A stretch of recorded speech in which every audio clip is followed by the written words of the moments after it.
Hello বন্ধুরা, কেমন আছো সবাই? আশা করি সবাই খুব ভালো আছো।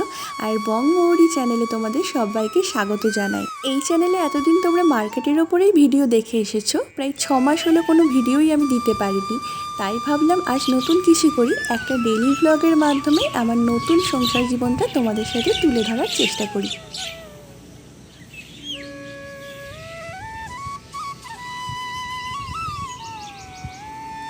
এখন বাজে সকাল 6টা মতো। ঘুম থেকে উঠেই আগে স্নান সেরে চলে এসেছি ছাদে। সকালে স্নিগ্ধ শান্ত পরিবেশ, শীতল হাওয়ার সাথে পাখির কুজন আর আমার ছাদ বাগানের কিছু গাছ, সব মিলিয়ে মনটা ভরে যায় জানো তো। আর সাথে নিয়ে এসেছি কিছুটা কিশমিশ ভেজানো জল। সকালে চারিদিকটা এত সুন্দর শান্ত মনোরম থাকে পরিবেশটা। আর এই যে বাগানটা দেখছো, এখান থেকেই পাখির ডাকগুলো কিন্তু শোনা যায়। ভীষণ সুন্দর লাগে সকালের সময়টায়, চারিদিকে শুধু শান্ত পরিবেশ আর পাখির ডাক। এখান থেকে তো এখনো পর্যন্ত কোকিলের ডাকও আমি শুনতে পাচ্ছি।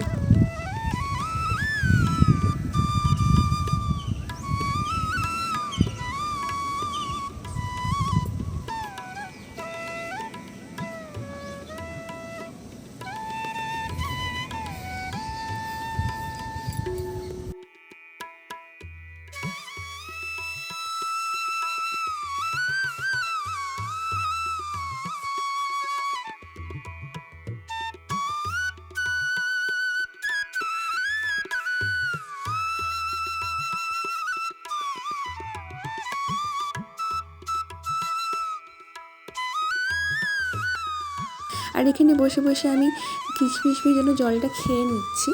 আর কিশমিশ ভেজানো জল খেতে খেতেই সূর্য কিন্তু একদম মাথার ওপরে উঠে গিয়ে গরম পড়তে শুরু করে দিয়েছে। এতটাই গরম পড়ে গেছে এই সকালবেলা 6টার সময়, কি বলবো। চলো তাড়াতাড়ি করে নিচে চলে এসেছি। জানো তো, এখন তো আমার নতুন সংসার, যতটা পারি পরিপাটি করে কাজ করার চেষ্টা করি। 6 মাস তো আমি কোনো ভিডিও দিতে পারিনি। তোমাদের কমেন্ট পড়া এগুলোকে না আমি ভীষণভাবে মিস করেছি। তোমাদের সাথে যোগাযোগটাও বন্ধ হয়ে গেছিলো, খুবই মনটা খারাপ লাগতো। আমার হাজব্যান্ড আমাকে বলল, তুমি বাড়িতে থেকেই কোনো ভিডিও কেন দিচ্ছ না? দেখবে হয়তো যারা তোমার সাথে একদম প্রথম থেকে আছে তারা তোমার ভিডিওর জন্য অপেক্ষা করে থাকতেই পারে। আর আমিও ভাবলাম যে সকল বন্ধুরা আমাকে এত ভালোবাসা দিয়েছে তাদের মধ্যে কেউ না কেউ আমার জন্য ঠিক একটু হলেও অপেক্ষা করবে আমার ভিডিওর জন্য। তো তোমরা কি আমার জন্য কেউ অপেক্ষা করেছিলে এতদিন, নাকি সবাই ভেবেছো আমি আর কোনো ভিডিও দেবো না? তো তোমরা কমেন্ট করে অবশ্যই জানিও, আমার ভীষণ ভালো লাগবে জানলে। আর দেখতে দেখতে কিন্তু আমি বেডটাও গুছিয়ে ফেলি, এদিকে ঘরটাও পরিষ্কার করা শুরু করে দিয়েছি। তবে জানো তো, আমি মার্কেট ভিডিও অবশ্যই দেব তোমাদের জন্য। আগে যেমন ঠিক মার্কেটের ওপর ভিডিও করতাম সেরকম আবার করব, কিন্তু একটু সময় লাগছে আমার সব কিছু গুছিয়ে নিতে, যেহেতু আমার নতুন সংসার। আর তারই সাথে সব কিছু তোমাদের সাথে শেয়ার করব, কোথায় যাচ্ছি, কি কোন কোন মার্কেটে যাচ্ছি, ডেইলি লাইফস্টাইল সমস্তটাই আমি ঠিক করেছি যে তোমাদের সাথে তুলে ধরবো। তো আজকে আমার ডেইলি ব্লগটা কেমন লাগছে তোমরা কিন্তু কমেন্টে জানিও। প্রথমবারের জন্য করছি, ভালো লাগলেও জানিও, খারাপ লাগলেও জানিও। ভালো লাগলে অবশ্যই পরের বার ভিডিও আসবে, আর খারাপ লাগলে এরপর নেক্সট আর কোনো ভিডিও আসবে না। তো ঘরটাও আমার পরিষ্কার করা হয়ে গেছে, বারান্দাও পরিষ্কার করে ফেলেছি। এবার পরিষ্কার করা পালা গাছের। আমি গাছ ভীষণ ভালোবাসি, আমি শুধু না, আমার হাজব্যান্ডও ভীষণ গাছ ভালোবাসে। তো ও তো বাড়িতে থাকলে ওই একাই পরিষ্কার করে ফেলে, সব কিছু যত্ন নেয়। আর ও যখন বাড়ি থাকে না তখন সেগুলোর দায়িত্ব আমার থাকে। আর এই এরিকা পামের পাতাগুলো এতটাই ধুলো পড়ে যায় কি বলবো। যেহেতু একেবারে রাস্তার ধারে বাড়ি, তো ধুলোর পরিমাণটাও হয় অনেকটাই বেশি। তাই প্রতিদিন চেষ্টা করি একটু ভিজে কিছু দিয়ে পাতাগুলো ভিজিয়ে নিয়ে সেটাকে মুছে নেওয়ার। আর তারপর চলে এসেছি ব্যালকনিটায়, ব্যালকনির গাছগুলোকেও পরিষ্কার করে নিচ্ছি এদিকে। আর জানো তো বন্ধুরা, আমার না সব কিছু কাজ করতে না অনেকটা টাইম লেগে যায়, কেন বুঝতে পারি না। আমি অনেক সকালবেলা উঠেই এইসব কাজগুলো শুরু করি, যেহেতু নতুন নতুন সংসার করছি, আগে তো এইসব কাজগুলো করিনি। তো আমার সব কিছু পরিপাটি জিনিস রাখতে ভালো লাগে, সেই পরিপাটির চক্করে পড়ে আমার না প্রচুর টাইম লেগে যায়। তো তোমাদের কাছে যদি কোনো টিপস থাকে যে কী করে তাড়াতাড়ি কাজ করা যায়, আমাকে অবশ্যই তোমরা কিন্তু জানিও প্লিজ। আর এখানে ব্যালকনির গাছের সাথে সাথে সমস্তটাই ক্লিনিং করা হয়ে গেছে। তারপর চলে এসেছি ঠাকুরের সেবা দিতে। এখানে আমি চন্দনটা বেটে নিচ্ছি। শিবের মাথায় যে জলটা আমি ঢালবো তার মধ্যে এই চন্দনটা দিয়ে দেব, কারণ শিব ঠাকুরের চন্দন খুবই পছন্দের একটি সামগ্রী। আর একটা ব্যাপার কি জানো তো, আমি না বিয়ের আগে কোনো পুজো করতেই পছন্দ করতাম না, জানো তো। এমনকি মা যদি কোনোদিন বলতো সন্ধেটা দিয়ে দে, আমি সেটা পর্যন্ত দিতাম না। আমার এতটাই অপছন্দের জিনিস ছিল। আর বিয়ের পর দেখো সেই আমি এত সুন্দর করে গুছিয়ে নিজে হাতে পুজো দিচ্ছি।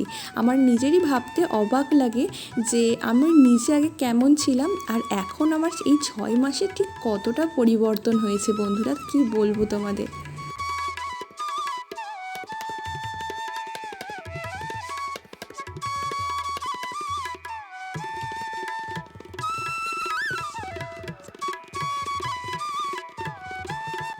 পুজো শেষ করে এখানে নিয়ে নিয়েছি দুটো কলা। এখন প্রায় বাজে 8:30, আর আমি সেই সকালবেলা কিশমিশ ভেজানো জল ছাড়ার কিছুই খাইনি।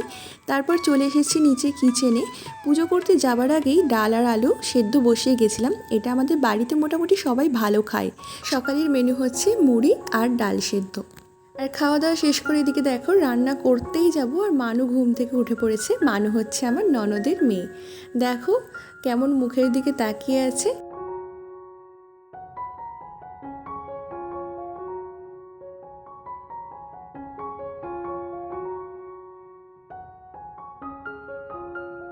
ওর সাথে কিছুটা সময় কাটিয়ে তারপর হাত লাগিয়েছিলাম রান্নায়। এখন রান্না প্রায় শেষের দিকে।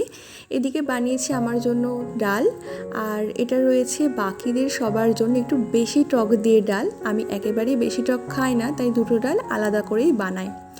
আর তারপর এদিকে রয়েছে ডালের বড়া ভাজা। এখানে অল্প করেই রেখেছি একজনের মতো, আর সেই ডালের বড়াগুলো এখানে ঝাল বানাচ্ছি। এটা খেতে কিনা খুবই ভালো হয়। আমি প্রথমবার খেয়েছি, প্রথমবারই রান্না করেছি, ভীষণ ভালো হয়েছে।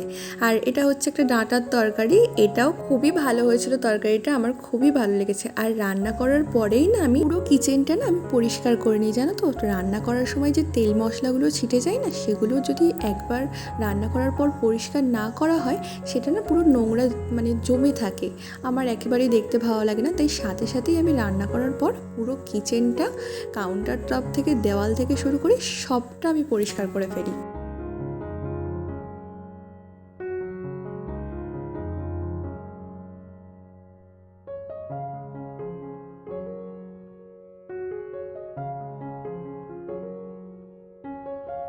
ক্লিনিং করে নিলাম। এবার সিঙ্কে যতগুলো বাসন জমে আমি কিন্তু সাথে সাথেই ধুয়ে নেওয়ার চেষ্টা করি, না হলে পরে জমিয়ে রাখলে না একসাথে অনেক বাসন হয়ে যায়। তাই যতটুকু বাসন জমে সিঙ্কের সাথে সাথেই আমি সেগুলোকে ধুয়ে ফেলি। আমার এই ভিডিওটা যারা দেখছো তাদের যদি একটু ভালো লেগে থাকে তাহলে ভিডিওটাতে একটা লাইক ও কমেন্ট করতে ভুলবে না। আগের মতোই কিন্তু একদিন পরপর ভিডিও আসবে। তাই যারা নতুন বন্ধুরা ভিডিওটা দেখছো চ্যানেলটাকে সাবস্ক্রাইব করে রেখো নতুন নতুন ভিডিও পাওয়ার জন্য। আর পাশে থাকা বেল আইকনটা অবশ্যই প্রেস করে দেবে।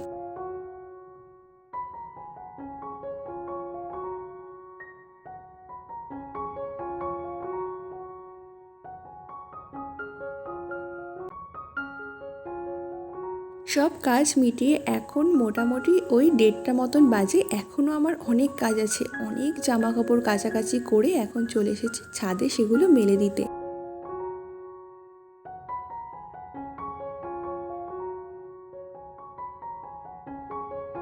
একদম ভর দুপুরবেলা যখন সূর্য প্রখরভাবে কিরণ দিচ্ছে, আমি সেই টাইমে এসেছি জামা কাপড় মেলতে। প্রচণ্ড গরম, আর কি বলবো।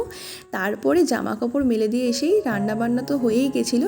আমি প্রতিদিনই একবার করে স্নান করে ফেলি। স্নান সেরেই চলে এসেছি ঘরে। এখানে আমার চুল আঁচড়ে পরিপাটিভাবে বেঁধে নিয়ে নিজের স্কিন কেয়ারটাও করে নিই। এরপর এখন বাজে বিকেল 6:15। একদম সন্ধ্যের ঠিক আগের মুহূর্তে খাওয়া দাওয়া সেরে দুপুরবেলা একটা লম্বা ঘুম দিয়ে নিয়েছি। আর বিকেলের কাজ আমার যা যা আছে তোমাদের সাথে শেয়ার করছি। বিকেলের কাজ হচ্ছে আমার সমস্ত গাছে আরেকবার করে জল দিয়ে। আর এই যে দেখছো সাদা কৌটোকে কেটে আমি একটা টব বানিয়েছি। এই টবটা না অন্য এক জায়গায় ছিল, ভিতর দিকে ছিল ছাওয়ার মধ্যে। সেটাকে বাইরে যখন বার করে বয়ে আনতে যাচ্ছি তখন প্লাস্টিকের টবটাও ফেটে গেল। আর এদিকে চলে এসেছে আমার কিছু পার্সেল। দৌড়ে দৌড়ে এখন নিচে যাচ্ছি। আবার পার্সেল নিয়ে চলে এসেছি ওপরে। এগুলো আমরা সামনে খুব শিগগিরই ঘুরতে যাচ্ছি, তো সেখানের ব্লগটা তোমাদের সাথে অবশ্যই শেয়ার করব। ছাদের সমস্ত গাছে জল দিয়ে চলে এসেছি ব্যালকনিতে, আর এদিকে চাঁদের দেখাও পাওয়া গেছে। তো আজকের ভিডিওটা তোমাদের কেমন লাগলো কমেন্টে অবশ্যই জানিও। আজকের মতো টাটা, ভালো থেকো সকলে, সুস্থ থেকো।